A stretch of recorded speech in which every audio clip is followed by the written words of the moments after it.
বন্ধুরা, আমি ধিক্কার জানাই দেশ টিভির একটি নিউজকে, যেখানে তারা একটি ইনভেস্টিগেশন করে ফিগার আউট করেছে যে টয়া, সাফা কবির, তানজিন তিশা এবং সুনিধি নায়েক, এই যে চারজনের বিরুদ্ধে মাদক সেবনের একটি ক্লেম তারা করেছে।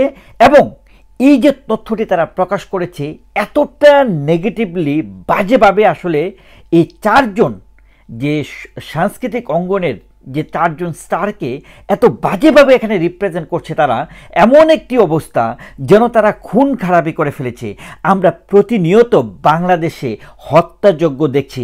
আমরা দেখেছি জয় বাংলা স্লোগান দেওয়াতে, জয় বাংলা লিখাতে দুইজন ছাত্রকে খুন করা হয়েছে, হত্যা করা হয়েছে। আমরা প্রকাশ্যে দেখছি খালে বিলে সমুদ্রে মৃত লাশ, পা বাঁধা, হাত বাঁধা, চোখ বাঁধা ভেসে এসেছে।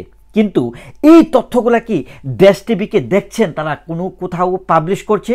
কোনো নিউজ পোর্টালে এগুলো দেখতে পাচ্ছেন? আপনারা দেখতে পাচ্ছেন না। কিন্তু ঠিকই দেশ টিভি বলতে চাচ্ছে, মারাত্মক ক্লেম করতে চাচ্ছে যে তারা নাকি ড্রাগ সেবন করে।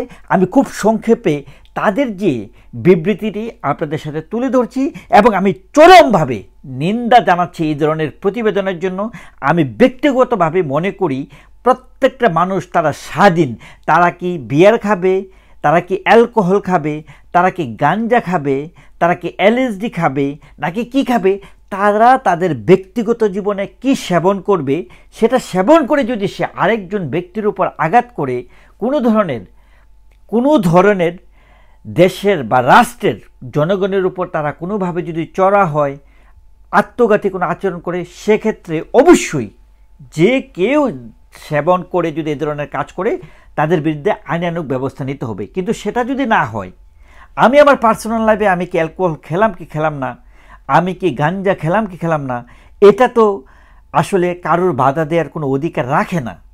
এটা সাংবিধানিক কোনো অধিকারের মধ্যেই পড়ে না যে আপনি কারো হোয়াটসঅ্যাপের চ্যাটিং দেখে আপনি এইভাবে প্রকাশ্যে, যেখানে তদন্ত শেষ হয়নি, কিন্তু আপনি এইভাবে দেশ টিভির পক্ষ থেকে এই চারজন স্টারকে নিয়ে তারা বিবৃতি দিচ্ছে। খেয়াল করে দেখুন বিষয়টা, যে তারা বলছে যে টয়া, সাফা করিম, তানজিন তিশা, সুনিধি নায়েক তারা নিয়মিত মাদক সেবন করেন। আমি নিয়মিত মাদক সেবন করব না এটা তো দেশ টিভির প্রবলেম হতে পারে না। আপনারা রাস্তায় দেখছেন প্রকাশ্যে চাপাতি নিয়ে মাদক সেবনকারীরা ছিনতাই করছে, চাপাতি দিয়ে কোপাচ্ছে, এটি নিয়ে তাদের কোনো সমস্যা নাই।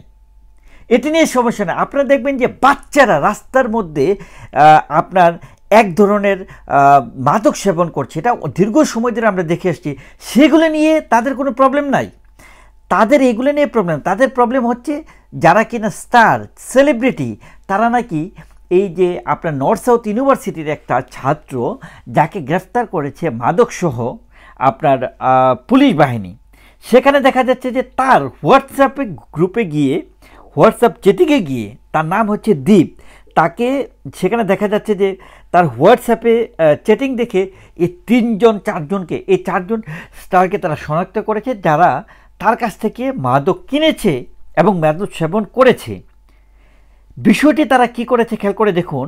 তারা স্বরাষ্ট্র মন্ত্রণালয়ের উচ্চ পর্যায়ে এই ব্যাপারে প্রতিবেদন পাঠিয়েছেন দেশ টিভির পক্ষ থেকে। আমার কথা হচ্ছে, যেখানে স্বরাষ্ট্র মন্ত্রণালয় এই যে দুইজন ছাত্রকে জয় বাংলা স্লোগান এবং লেখার কারণে তাকে যে হত্যা করা হলো, পুলিশদেরকে হত্যা করা হলো, পুলিশদের হত্যাকারীদেরকে গ্রেফতার করার কারণে ইনডেমনিটি আইন এনে স্বরাষ্ট্র মন্ত্রণালয়ের পক্ষ থেকে সেটাকে ধামাচাপা দেওয়া হলো।